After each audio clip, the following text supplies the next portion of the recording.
Hazrat Anas bin Malik radiyallahu anhu states that Allah's Apostle sallallahu alaihi wasallam set out for Khaybar for jihad.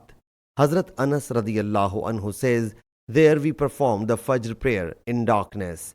Then Allah's Apostle sallallahu alaihi wasallam and Hazrat Abu Talha radiyallahu anhu mounted their respective mounts. I was sitting behind Hazrat Abu Talha radiyallahu anhu on the mount. The Prophet ﷺ centered his mount in the streets of Khaybar. My knee was then touching the thigh of Allah's Apostle ﷺ.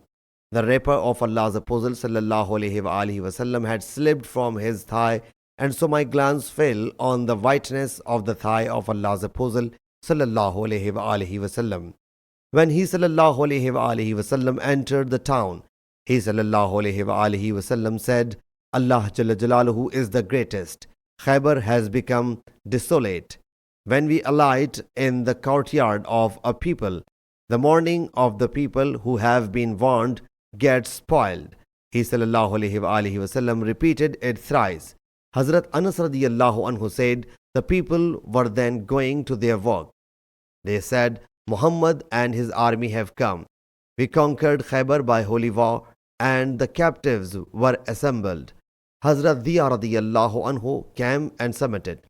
O Allah's Apostle sallallahu alaihi wasallam, grant me a slave girl out of the captives. He sallallahu alaihi wasallam said, well, take one slave girl.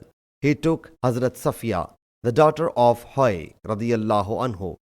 A man came to the Prophet sallallahu alaihi wasallam and submitted. O Allah's Prophet sallallahu alaihi wasallam, you have granted Diya Safiya, Hoy's daughter, who is the chief of the tribes, the Qurayza and Nadir, whereas she befits none but you. He sallallahu alaihi wasallam said, call Diya and his slave girl. Hazrat Diya brought her. When the Prophet sallallahu alaihi wasallam saw her, he sallallahu alaihi wasallam said, select any slave girl other than her. And he sallallahu alaihi wasallam manumitted her and then married her.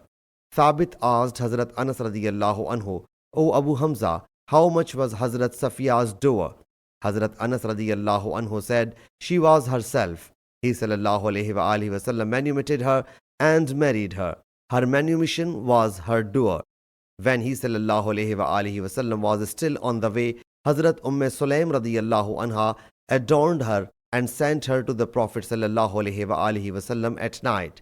And the Prophet sallallahu alaihi wasallam got up in the morning as a groom and said, bring whatsoever you have got.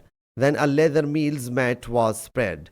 So someone brought cheese, and someone brought dates, and someone brought ghee, and they made has, a sweet dish, mixing all these ingredients. And it was the wedding feast of Allah's Apostle sallallahu alaihi wasallam. Sahih Muslim Hadees number 3482.